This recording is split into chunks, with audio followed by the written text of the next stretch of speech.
Corporate America is taking a tough stand on gun violence in the country. The CEOs of 145 companies have written to the US Senate demanding stricter gun laws and better background checks on all firearm sales. Among the names, the bosses of Uber, Lyft and Twitter and Levi's. Travis Truett is the co-founder and CEO of Ambition. He's one of the signatories. He joins me now from Tennessee in the US, in Nashville, Tennessee. So why did you sign? Yeah, great question. So growing up in East Tennessee, which is, the south of the United States, I grew up with guns. I grew up getting guns for my birthday. I grew up hunting. And I've always had a respect for guns, but I've also been really frustrated with the continual news of gun violence and of these mass shootings. And when I had an opportunity to sign this letter, I decided that it was time for me to put my name on something and make a stand that even for me, with something to lose here in the South, that I've had enough and that it is time to actually have real dialogue and talk about real solutions. What makes you think that anything can be done here? Those of us who watch from afar, one hesitates to say hopeless, but if you can't get gun control or gun change after children are killed in a school, and there have been numerous school shootings, you're never going to get it. We should end time. Yeah, I mean, I'm an optimist, so that can definitely serve as a double-edged sword here.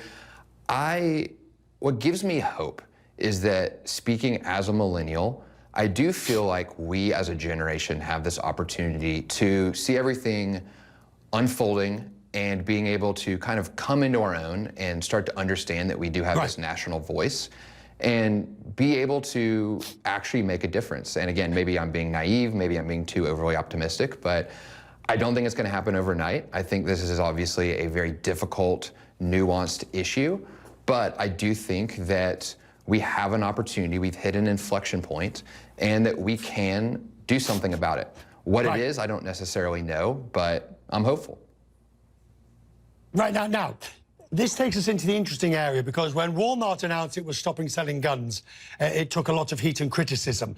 Now, of course, surely the way forward is for corporations like yours to put the power of the purse behind it, because if that happens, then it's very hard. But are you prepared for the backlash?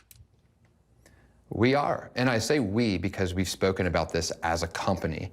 And, the way I think about it is my fiduciary responsibility as CEO of Ambition to protect the company and protect the company's profits. But I believe that long-term profits happen when you put people over short-term profits. And I think that's what we're doing here. And we are willing to make a stand, again, myself and my leadership team and our company, and say that while there might be backlash, which happens when you take stands on really difficult, nuanced issues like this, it is worth it for us because we've collectively had enough and we want something to be done. Ambition as a company, we are a company full of entrepreneurs. And as entrepreneurs, when we see problems, it is our prerogative, it's our instinct to understand what it is, to talk about it, and to try and fix it. And that's where, for us, the risk is worth the reward, because that's what we're tired of, is we're tired of our inability to, number one, talk about these issues in a real way, and then number two, do anything about it. And so, again, as a company, we've just said that this is the stand we're willing to make.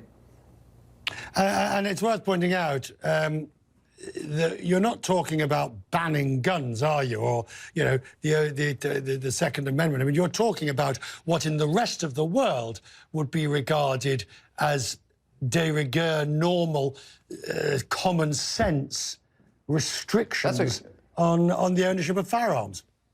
And that's a great point. And that I'm actually really glad you brought that up, because to my knowledge, nobody is talking about repealing the Second Amendment or collecting everybody's guns.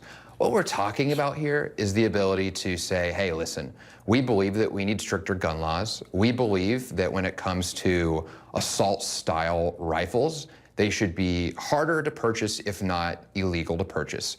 We believe that people with backgrounds in violence and mental health should have a much harder time buying and owning guns. To me, it's pretty simple. It's something that I almost kind of question myself of why am I sitting here talking about this, because it seems obvious, although clearly it's not, because as a country, we are continually dealing with this problem. And I think, that goes to the bigger picture here, which is social media and media in general. And there's obviously agendas out there, and there's obviously companies that are trying to make money, and I respect that. I'm a capitalist myself that's trying to make money.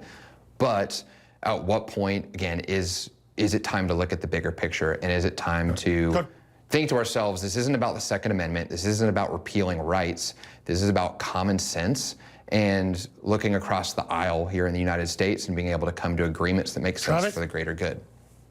Travis, thank you. Travis Truett joining me from Nashville, Tennessee. Thank you, sir.